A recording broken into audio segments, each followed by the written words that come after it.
Hello बच्चों, कैसे हो आप सब? Myself Nitish Verma, welcome to IBs digital platform. तो लास्ट क्लास में बेटा हम लोग सिंपली सरफेस टेंशन के कुछ क्या बोलते हैं न्यूमेरिकल्स देखे थे, और हम लोगों ने कुछ डिराइव किया था कि कितना लिक्विड राइज होगा कैपिलरी के अंदर। कैपिलरी क्या होता है बेटा?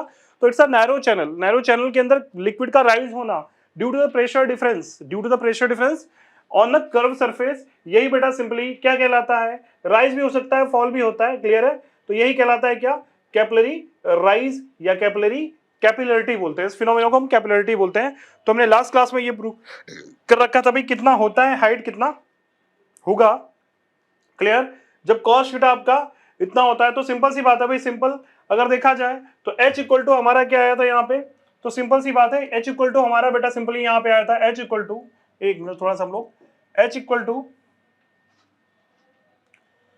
इक्वल टू यहां से आया था simple, h is equal to आ रहा था बेटा simply 2 times t into cos of theta divided by कितना आया था सिंपली रो इंटू जी इंटू आर। ये आर कौन सा था भाई? ये आर हमारा रेडियस ऑफ ट्यूब था। स्मॉल आर जो था हमारा वो रेडियस ऑफ ट्यूब था। अब ध्यान से देखना बेटा, सिंपल सी बात है।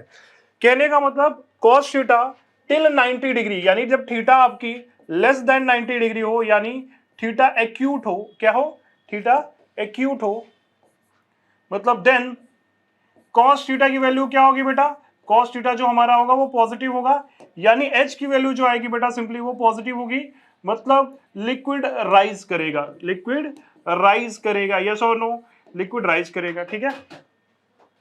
दूसरे केस में कि अगर थीटा ऑप्टियूज हो जाए यानी कि ग्रेटर देन 90, यहां पे थीटा एक्यूट है, एक्यूट, यहां पे थीटा आपका एक्यूट है, और दूसरे केस में अगर थीटा ऑप्टियूज हो जाए, ऑप्टियूज मतलब थीटा की वैल्यू 90 से ज्यादा हो जाए तो क्या होगा?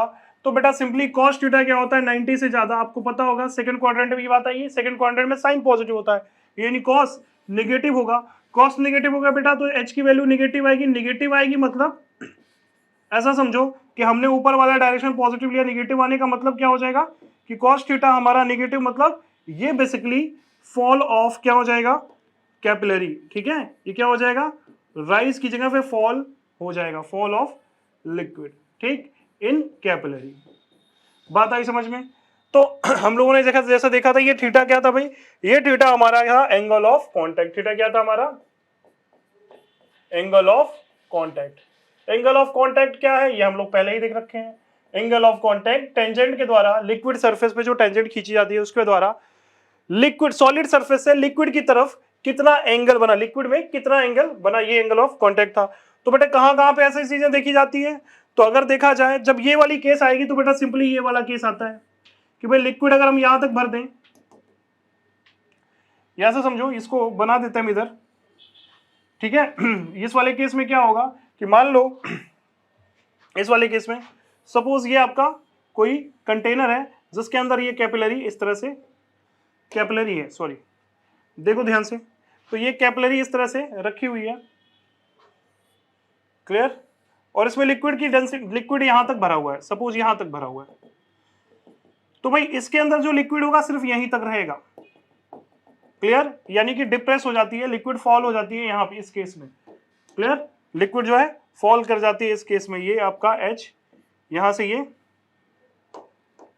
नेगेटिव हो जाएगा। क्लियर है? बात आई समझ में? तो जो ये H आ रहा है, आप सिंपल सी बात है, इसको हम H बोलेंगे तो ये H जो आपका आता है, ये H कैसा होगा भाई? इस केस में नेगेटिव। और कौन से ऐसे होंगे? जब थीटा कब होगी भाई? Greater than 90 degree. कहां पे होगा यह सिचुएशन? तो फॉर एग्जांपल ये सिचुएशन आता है आपका किस केस में? थीटा 90 किस केस में हो सकता है भाई? तो मैंने बताया था कि सिल्वर और वाटर के केस में बेटा उसमें थीटा 90 होता है। ठीक है, किसमें बताया था? ग्लास और मरकरी का अगर हम पेयर लें तो ग्लास एंड मरकरी के केस में कितना होता है भाई? वो होता था आपका यहाँ पे जो थीटा आता था बेटा simply 138 degree. Different different book में दिया रहता है वैसे, 138 डिग्री, कहीं पे 135 भी दिया रहता है, 138 आता था। उस केस में आपका ये सिचुएशन आएगा। क्लियर? तो लिक्विड फॉल या राइज करना मतलब अब cos थीटा से पता चल जाएगा। और बेटा सिंपल सी बात है, यहाँ पे जो हम आर लिखे हैं वो आर क्या है हमारा? हमारा जो आर है वो रेडियस ऑफ क्या है? वो हमारा रेडियस ऑफ ट्यूब है, रेडियस ऑफ ट्यूब है। क्लियर? आई बात समझ में? ठीक है, चलिए तो आते हैं इस पे, आगे बढ़ते हैं। तो बात करते हैं इनसफिशिएंट, तो यहां सिंपल सी बात है, हम लोग ने रेडियस ऑफ कर्वेचर के बारे में भी पता किया था, उसमें क्या होता है फार्मूला, अगर रेडियस ऑफ कर्वेचर बेटा दिया हो तो सिंपली हम फार्मूला क्या लगाएंगे, h इज इक्वल टू कितना हो जाएगा 2t, वहां पे रो जी इंटू कैपिटल आर आता था, यस और नो, वहां पे रो जी इंटू कैपिटल आर आता था, ये radius of curvature of meniscus, meniscus meniscus मतलब वो जो शेप कर्व सरफेस आती है, ठीक है, उसकी दे रखा होता है, आर जो था यहाँ पे रेडियस ऑफ कर्वेचर था, ठीक, रेडियस ऑफ कर्वेचर, ठीक, आई बात समझ में। चलिए तो खैर अब सीधे सीधे फार्मूला बेस्ड क्वेश्चन आते हैं, आपको एंगल ऑफ कांटेक्ट दिया होगा, सरफेस टेंशन ऑफ लिक्विड दे रखा होगा, डेंसिटी दे रखा होगा, तो पूछ लेगा कितना लिक्विड राइज करेगा या फॉल करेगा, आप सीधे सीधे यहां से एंगल ऑफ कांटेक्ट को देखकर सीधे बता सकते हो, ठीक है। चलिए आगे बढ़े, तो हम लोग बात करते हैं simply insufficient length of tube. Insufficient length of tube मतलब मान लो फाइनल की एच की वैल्यू, जैसे मान लो किसी पेयर को सॉल्व करा, जैसे मान लीजिए यहाँ पे मैं बना देता हूं इसका डायग्राम, सपोज दैट इस कंटेनर में हमारी ये लिक्विड, एक मिनट जरा इसको ध्यान से, कि इस कंटेनर में हमारी लिक्विड दे रखी हुई है, इसको बनाते हैं, ठीक, ये लिक्विड दे रखा हुआ है, क्लियर, ये लिक्विड दे रखा है, हमने इसके अंदर कैपिलरी डाला, और ये कैपिलरी बढ़ा रहा हूं बेटा, बहुत छोटी रेडियस होती है, तो इसमें लिक्विड जो है वो कुछ यहां तक चढ़ गया, मतलब इसमें लिक्विड कुछ राइज कर गया, कहां तक, यहां तक, क्यों चढ़ गया भाई, क्यों, प्रेशर डिफरेंस की वजह से, pressure difference due to curve surface, तो लिक्विड यहां तक आ गया, तो ये जो एच हाइट है, ये सपोज दैट जो एच हाइट है इस कैपिलरी की ट्यूब थी, clear, there is sufficient length का कैपिलरी था, सफिशिएंट लेंथ का कैपिलरी था, अगर मैं इसको इनसफिशिएंट बना दूं, सपोज दैट, और भी इसको ऊपर बना देते हैं ताकि चीजें समझ में आए, इसको अगर मैं छोटा कर दूं, मतलब ये आपका length of tube is sufficient, length of tube क्या है यहाँ पे, ये सफिशिएंट लेंथ ऑफ ट्यूब यहाँ पे क्या है, लेंथ ऑफ ट्यूब की बात करें तो लेंथ ऑफ ट्यूब यहाँ पे क्या है, सफिशिएंट है, इतना है कि उसमें जो हाइट आनी है वो उससे ज्यादा है, क्लियर, यानी ये जो लेंथ की बात कर रहे हैं, ठीक है। अगर हम दूसरे की बात करें तो दूसरे केस में अगर देखा जाए तो बेटा सिंपल सी बात है, अगर हम इसको देखें और मान लेते हैं इस पेयर के लिए मैंने सॉल्व किया, तो कुछ वैल्यू आपका आया यहां से, ये कुछ वैल्यू एच आया, ये जो एच था सफिशिएंट लेंथ के लिए था, इनसफिशिएंट लेंथ यानी ट्यूब को हमने घटा दिया, ठीक है, ट्यूब जो यहां तक था, अब मैंने बोला कि भाई ट्यूब सिर्फ यहीं तक रख दो, ट्यूब सिर्फ यहीं तक रख दो, तो फिर क्या होगा, क्या लिक्विड, समझ में आ रहा है, ट्यूब को मैंने लेंथ घटा दिया, ट्यूब जो चाहिए था, मतलब ये जो लेंथ चाहिए था, मान लो ये हाइट कुछ गया 10 सेंटीमीटर, हमने 20 सेंटीमीटर ये ले लिया, तो 10 सेंटीमीटर आराम से जाएगा।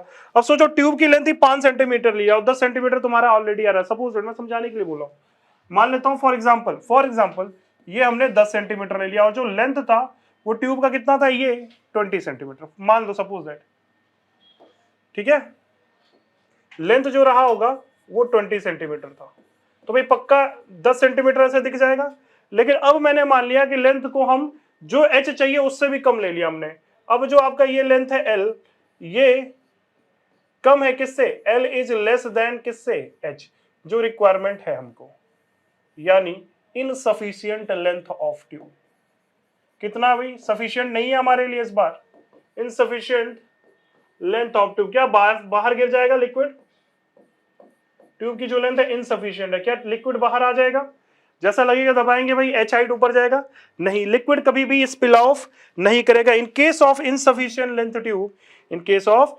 इनसफिशिएंट लेंथ ऑफ ट्यूब, ये क्या होगा भाई, लिक्विड डज नॉट, जैसा कि दिख रहा है कि भाई अगर ये छोटा कर दे तो ये डूब जाना चाहिए, मान लो एल 5 सेंटीमीटर ले लिया मान लेते हैं, और ये हमारा कितना आ रहा था इस पेयर के लिए 10 सेंटीमीटर, फॉर एग्जांपल मैं समझाने के लिए ले रहा हूं, ठीक है, तो भाई लिक्विड क्या हो जाना चाहिए, बाहर आ जाना चाहिए, नहीं, तो लिक्विड यहां पे बाहर नहीं आता, जैसा लोगों को मिसकंसेप्शन होता है, बड़ा सिंपल सी बात है, liquid does not come out, does not spill of, spill out, liquid does not spill out of tube, क्या होगा फिर, कैपिलरी ट्यूब, फिर क्या करेगा भाई इसमें, इसमें आप सिंपल सी बात सोचो कि हमने जो फॉर्मूला लिखा था एच, जो हमने कैलकुलेशन करी, एच की वैल्यू कितनी 2t upon rho ji into capital R, radius of meniscus था ये, सोचो तो उसमें क्या होगा भाई कि जो हमारी इस बार जो हाइट आएगी, मतलब कहने का मतलब इस बार जो ये हाइट रहेगी एच डैश, ऐसा समझो, मैं इसको मिटा ही देता हूं, ये लेंथ ऊपर बता ही दिया, तो इसको मिटा ही देता हूं एक बार, थोड़ा समझो यहाँ पे कि जो, देखो जरा ध्यान से कि जो ये लेंथ है इस बार, ये जो एच डैश है, एच डैश है, ठीक, क्लियर। और अब एच डैश जो आएगी वो कैसा आएगा बेटा, सिंपली तो वो कुछ इस तरह से एडजस्ट होगा, वो कुछ अपने आप को इस तरह से एडजस्ट करेगी सो दैट थोड़ी चपटी हो जाएगी, ऐसा समझो।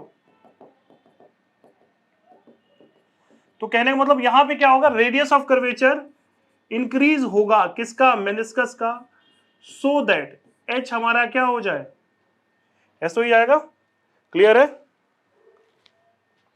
यहां पे रेडियस ऑफ कर्वेचर बढ़ेगी क्योंकि अब एस तो हमारा वही है, क्लियर। तो radius of curvature adjust itself, यहां पे हम बोल सकते हैं, पहले लिख देते हैं फिर उसके बाद आते हैं, तो रेडियस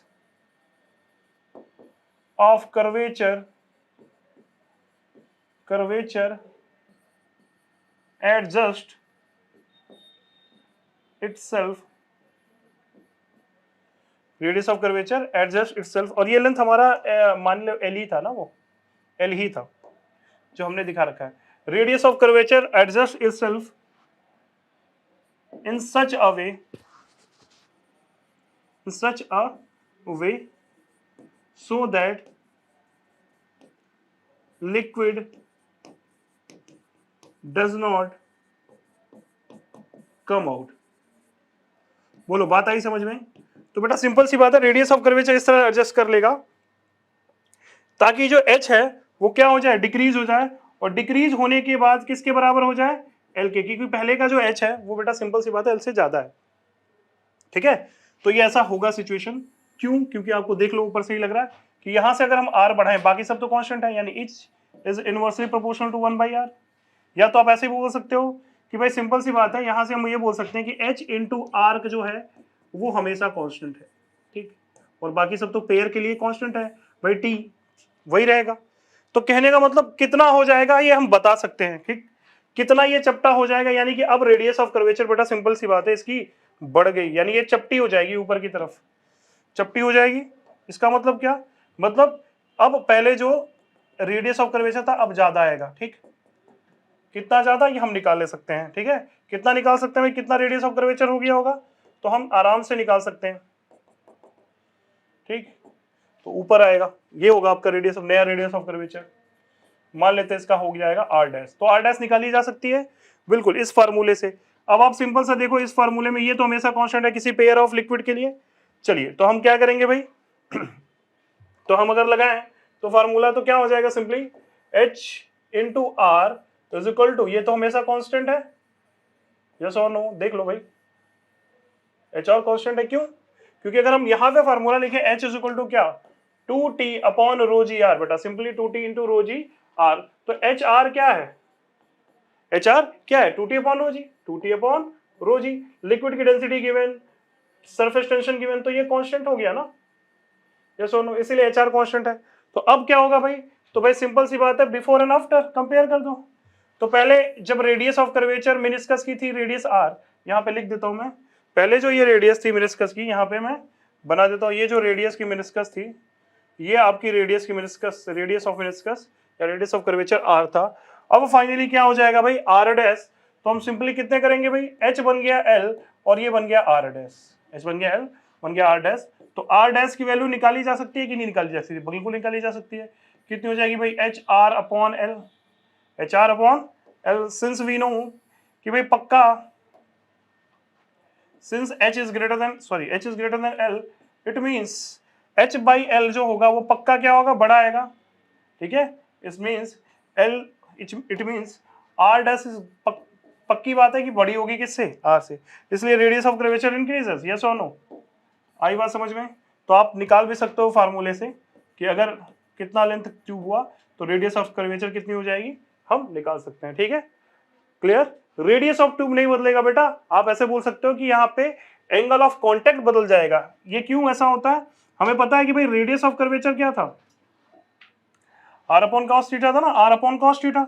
तो रेडियस ऑफ कर्वेचर जब निकाले थे, ये रेडियस ऑफ ट्यूब और रेडियस ऑफ कर्वेचर के बीच रिलेशन, तो बेटा सिंपली आर डैश अब बदल जाएगा तो थीटा में तो चेंजेस आएंगे, यानी कॉस थीटा डैश इस बार क्या हो जाएगा भाई, आर अपॉन आर डैश, और आर डैश पहले से बढ़ गया यानी थीटा बढ़ गया होगा।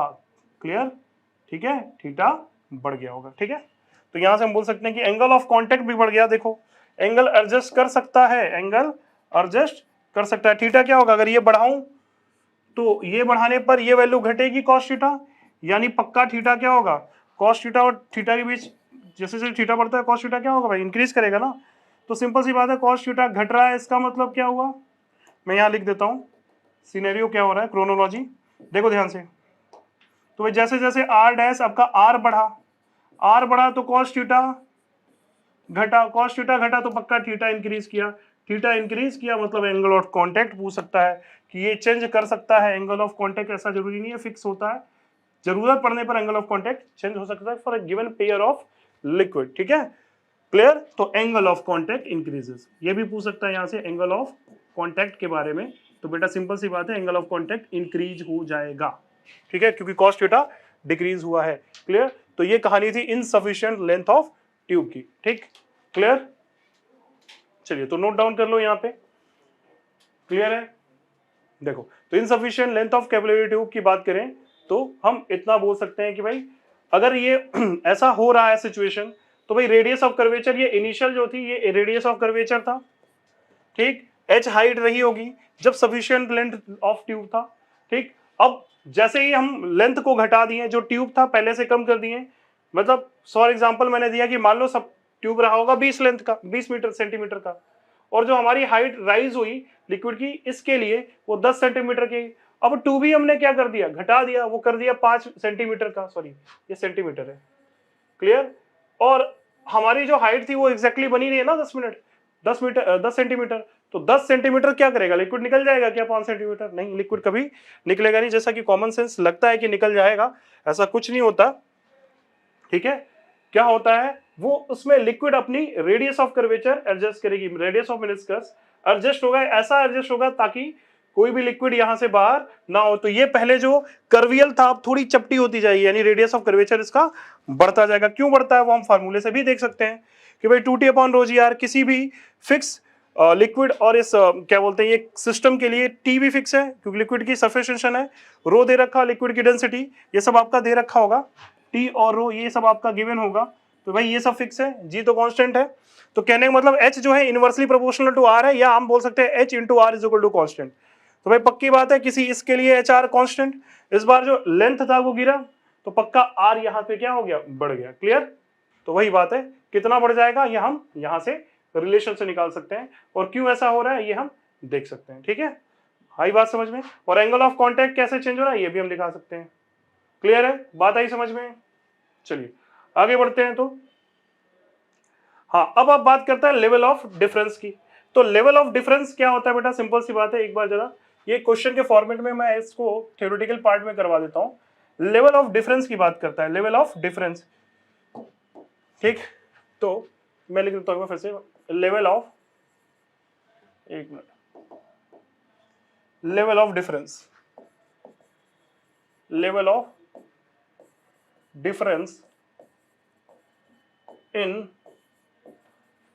U2, ऐसा कोई समझो U2 टाइप्स का दे रखा है, इसमें लिक्विड भर रखी है, तो लेवल ऑफ डिफरेंस पूछ लेगा तो वो हम निकालते हैं। ठीक है, और ये फॉर्मेट क्वेश्चन के फॉर्मेट में कई बार आता है। ठीक है, चलिए देखिए, तो हम लोग लेवल ऑफ डिफरेंस की बात करें यूट्यूब के अंदर, तो पहले तो एक यूट्यूब बना ही लेते हैं, U2 मतलब यू शेप्ड ट्यूब। क्लियर,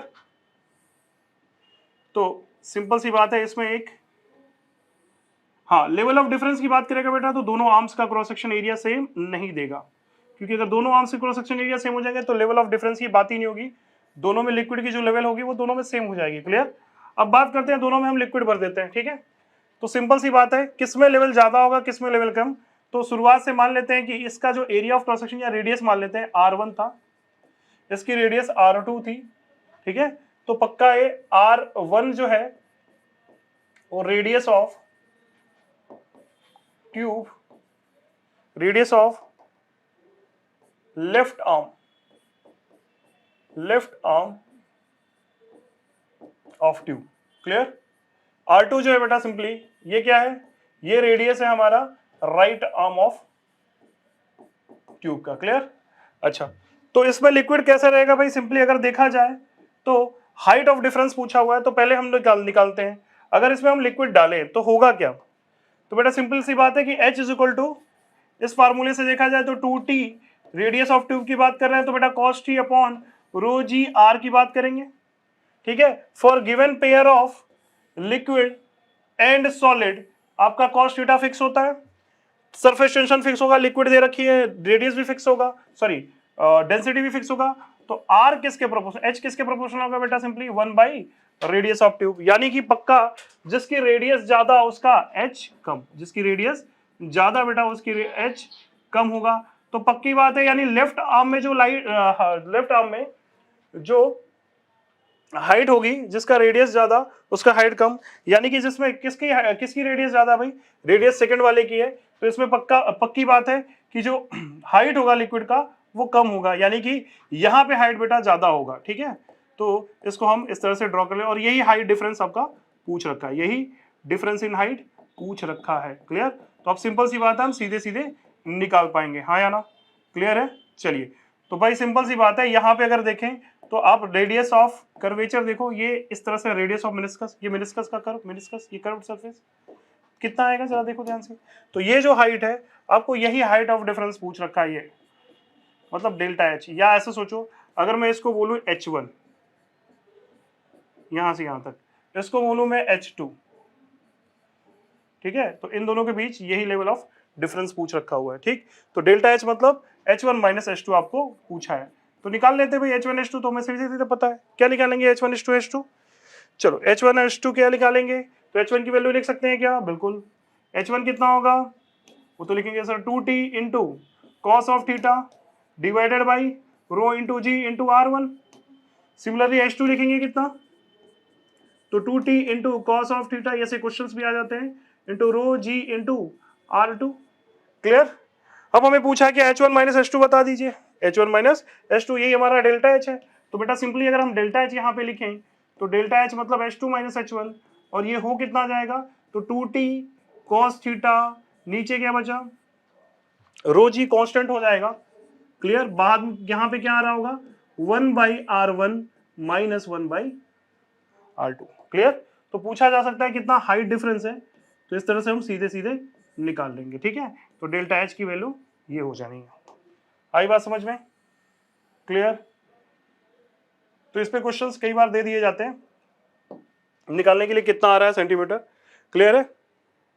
तो level of difference in YouTube हमें समझ में आता है भाई, पहले तो किड्स में लिक्विड की हाइट ज्यादा होगी, ठीक है, ये समझ में आना चाहिए। दूसरी बात हमें ये समझ में आना चाहिए कि लेवल किस में ज्यादा जाएगा ऊपर और किस में कम रहेगा, तो हम सीधे सीधे यहां से निकाल लेंगे। ठीक है, क्लियर? आई बात समझ में? चलिए इसी पे एक क्वेश्चन मैं दे देता हूं आपको, ताकि करो इसी पे। तो जैसे मान लो suppose that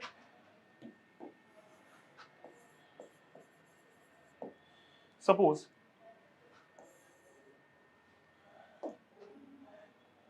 in a capillary, in a U-shaped capillary tube, in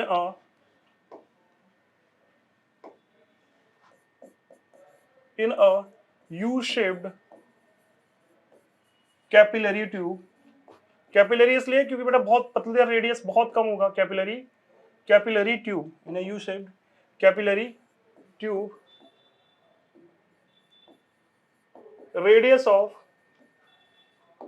radius of arms are given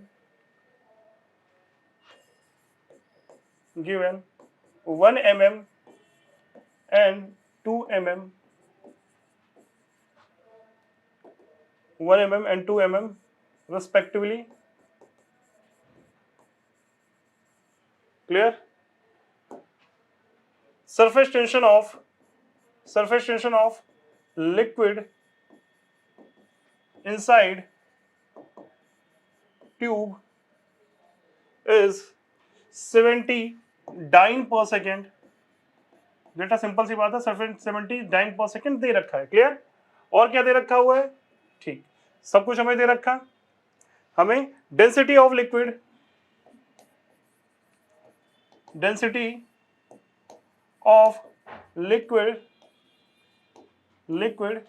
is 1 ग्राम पर सीसी दे रखा है, मतलब वाटर ही दे रखा है आपका, ठीक है। Then find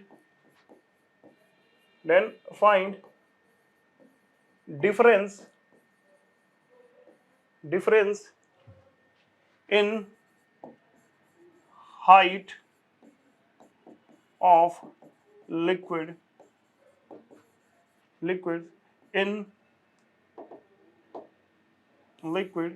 in both arms या ट्यूब्स, जो भी बोलो। क्लियर?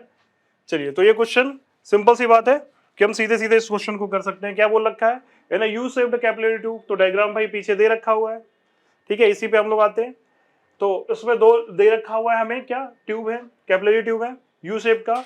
उसमें हमारी जो रेडियस दे रखी है बेटा सिंपली, ये कितना दे रखा है, 1 mm एंड 2 mm, ठीक।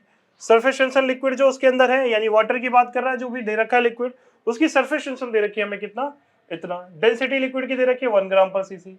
तो आपको बताना find the difference in the height of liquid in both the arms, liquid की जो डिफरेंस बतानी है हाइट की दोनों आर्म में। तो क्या करेंगे, सीधे सीधे चलिए देखते हैं, यहाँ पे आ जाओ, फिर सॉल्यूशन पे आते हैं। तो हमें गिवन क्या क्या है, पहले तो ये देख लें।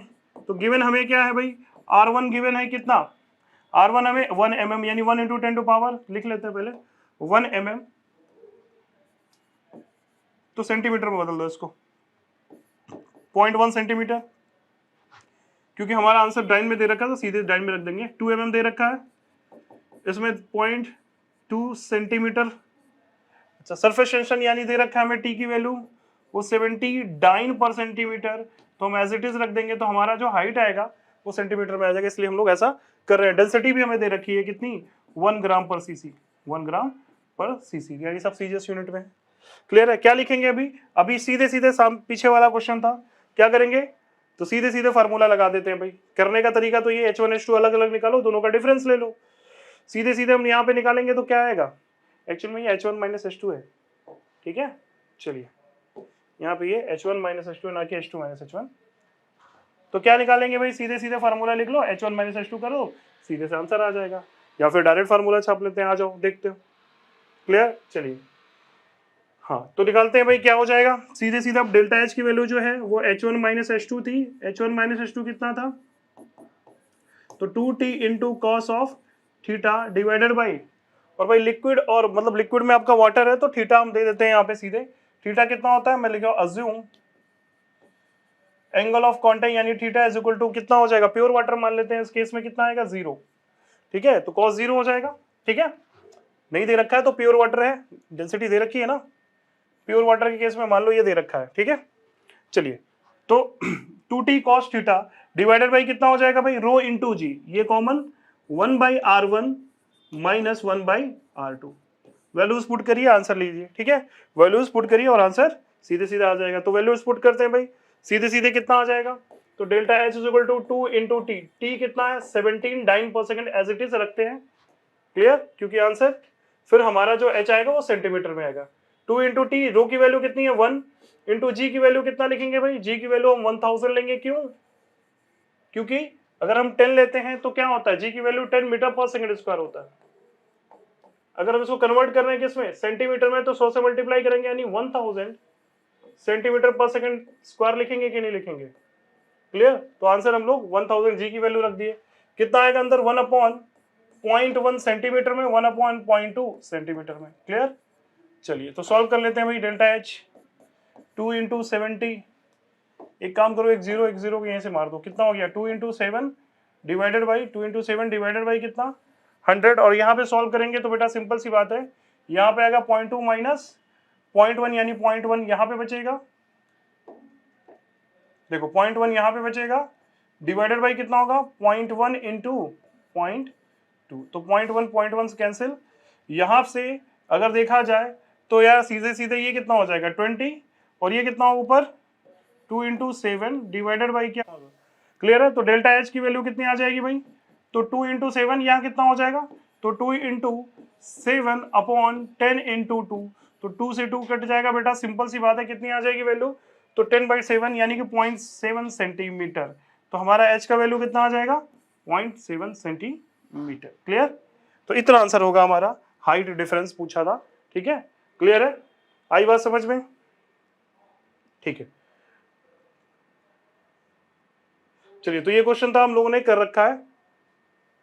ठीक, level of difference in YouTube दे रखा हुआ है, तो हम सीधे सीधे इससे क्वेश्चंस कर लेंगे। ठीक।